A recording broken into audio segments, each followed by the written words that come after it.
bagimu yang telah mengembalikan ruhku, menyehatkan badanku, dan mengizinkan aku untuk berbuat baik dan berzikir kepadamu.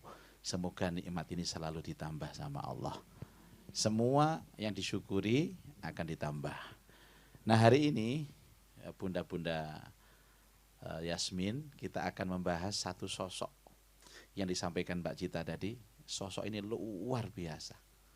Wanita yang selalu dibanggakan Rasulullah, diceritakan Rasulullah.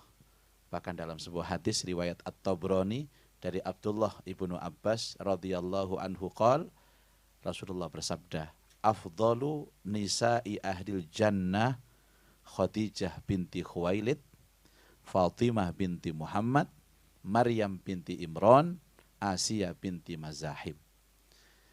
Sebaik-baik wanita surga. Orang yang sudah masuk surga itu kan baik toh Bu. Ini yang paling baik. Satu, Khadijah binti Khuwailid, istri Nabi.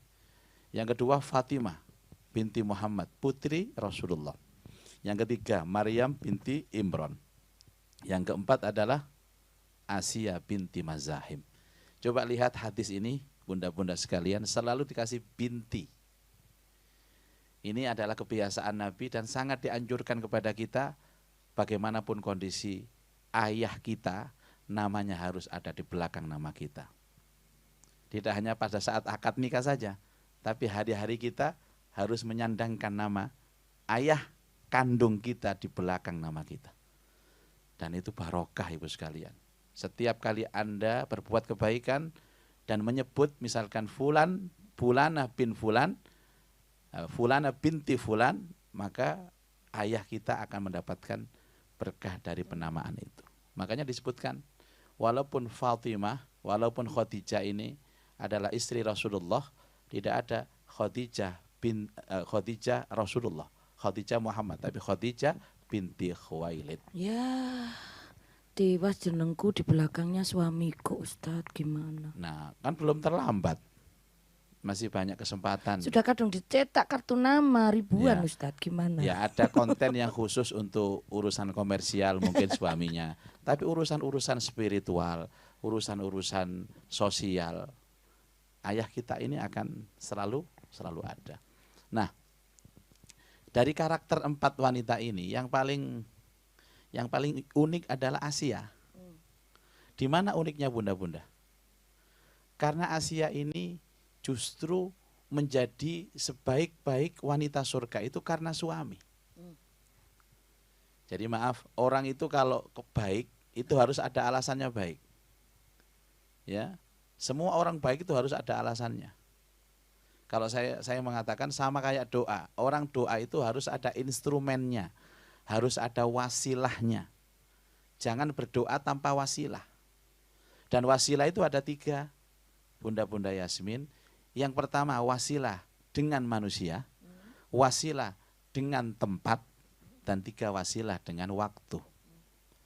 Atau seperti contoh, kadang-kadang kita minta doa kepada siapa? Orang soleh. Ustadz tolong doakan saya kepada Allah. Kenapa enggak doa sendiri? Karena kita yakin bahwa Ustadz yang kita minta tolong itu lebih dekat kepada Allah dan doanya lebih mustajabah. Doakan saya ya Ustadz. Selalu ya. Ya, nanti itu langsung dikirim dengan Gojek aja ya. Oh iya betul. Ya. Harus Katanya ada lemeknya. Wasilahnya. Iya, yang penting wasilahnya. Ya. Buah atau apa gitu loh Bun maksudnya. Nah gini Bunda, nanti kita kalau ingin masuk surga atau nanti ditakdir masuk surga, amin, itu harus ada amalan wasilahnya untuk itu.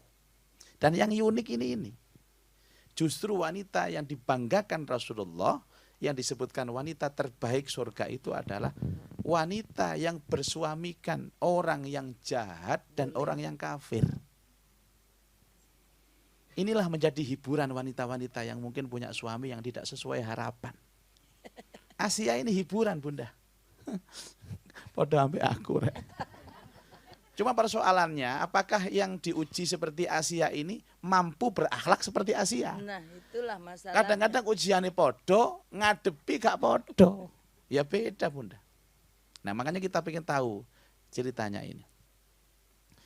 Jadi Asia ini adalah salah satu dari istri Fir'aun.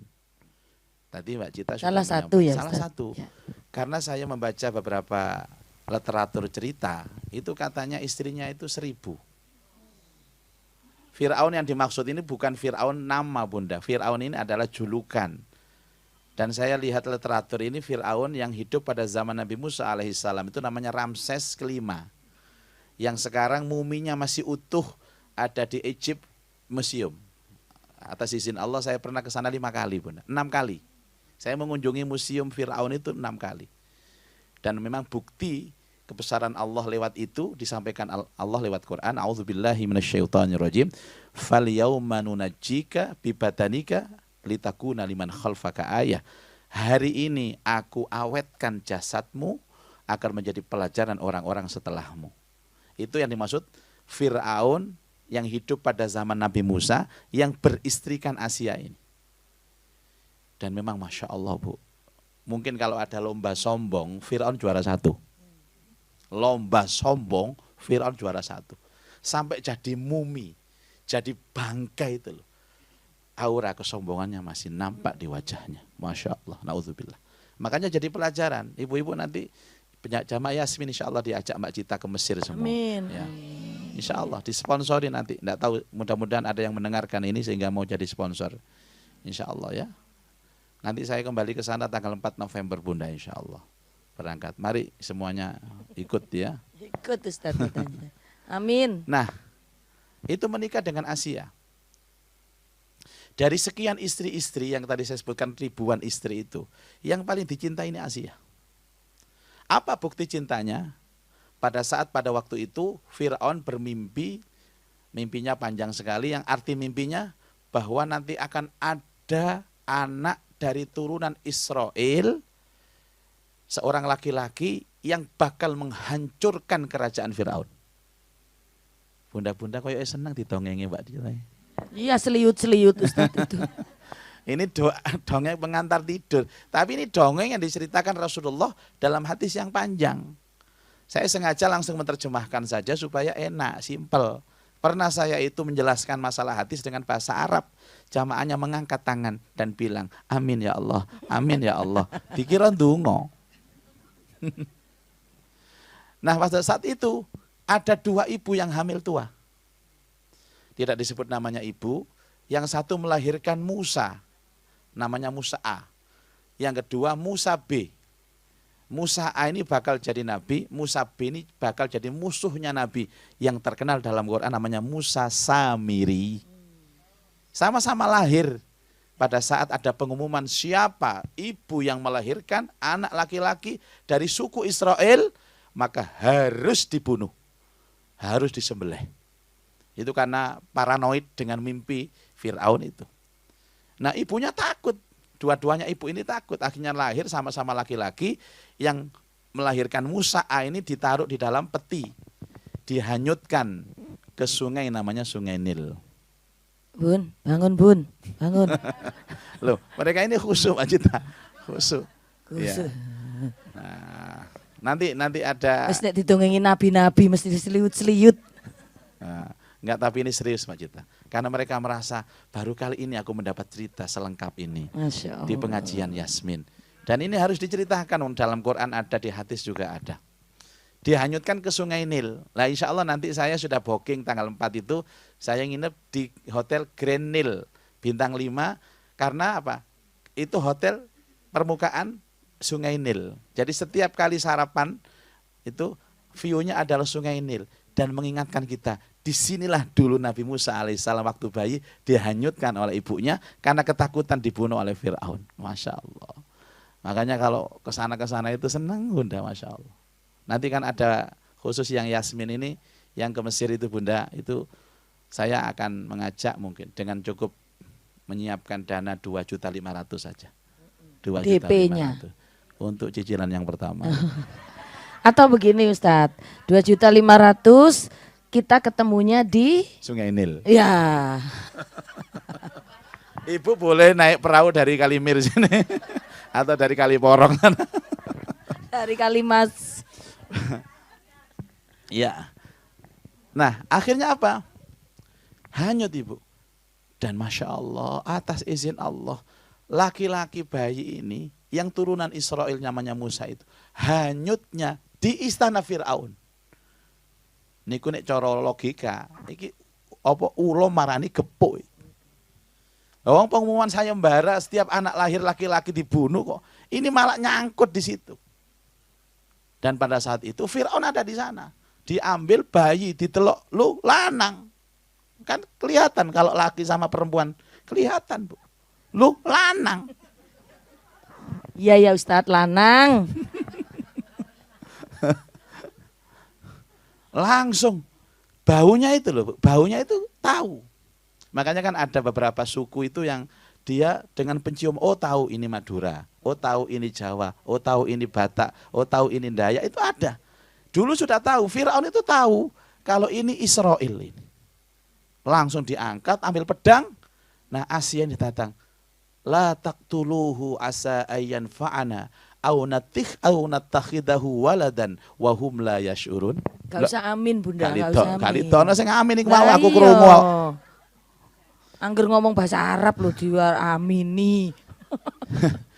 Jangan dibunuh suamiku, la taqtulu asa ayyan fa'ana. Anak ini pasti bermanfaat. Lihat lucu ganteng, jangan dibunuh. Padahal Fir'aun itu orang yang diktator, tegas.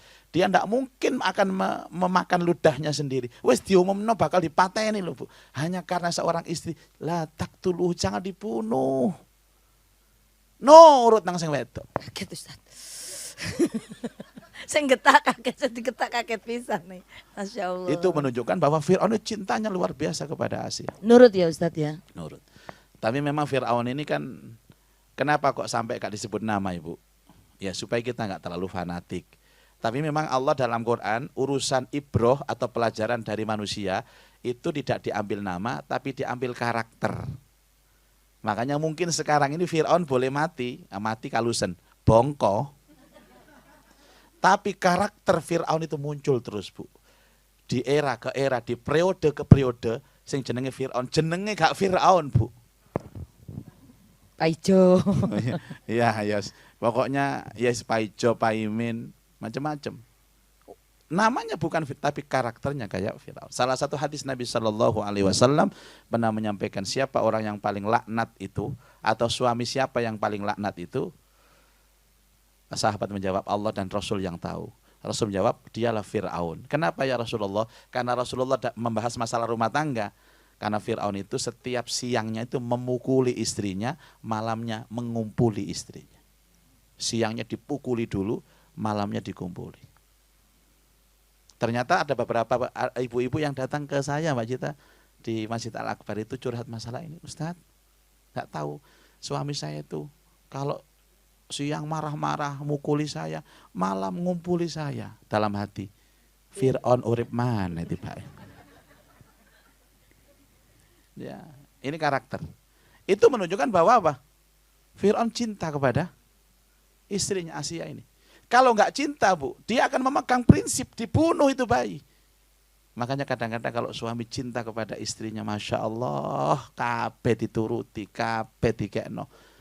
Suami ngelakuannya apa? Ngongkon apa? Bojo dituruti kabeh. Kadang-kadang ngongkon korupsi dituruti.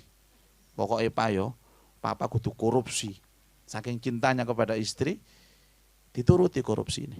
Makanya saya minta kepada bunda-bunda Yasmin ini, jadilah istri yang menjadi mentor dan memberikan efek kebaikan kepada suami. Kontrol. Betul? Ya? Berikan kontrol. Berikan kontrol.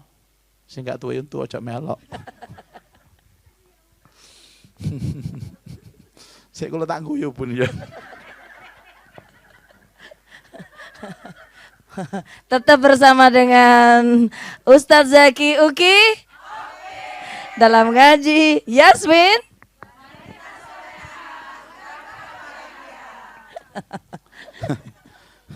Guyunya sudah Ustadz? Udah. Makanya ada mimpi yang bisa ditakwil. Dan walaupun ditahan sekalipun pun tidak bisa tetap terjadi. Ya sama. Jadi seperti takdir bahwa nanti yang bakal menghancurkan kerajaan Fir'aun itu Musa, Bagaimanapun Fir'aun itu menghalang-halanginya, menghindarinya, tetap akan datang. Jadi takdir itu Bu, kalau sudah ditakdirkan itu, dan kita tahu misalkan semakin kita menghindar, semakin kita mendekati takdir itu. Seperti ya Fir'aun ini. Nah, terus bagaimana keimanan Asia ini?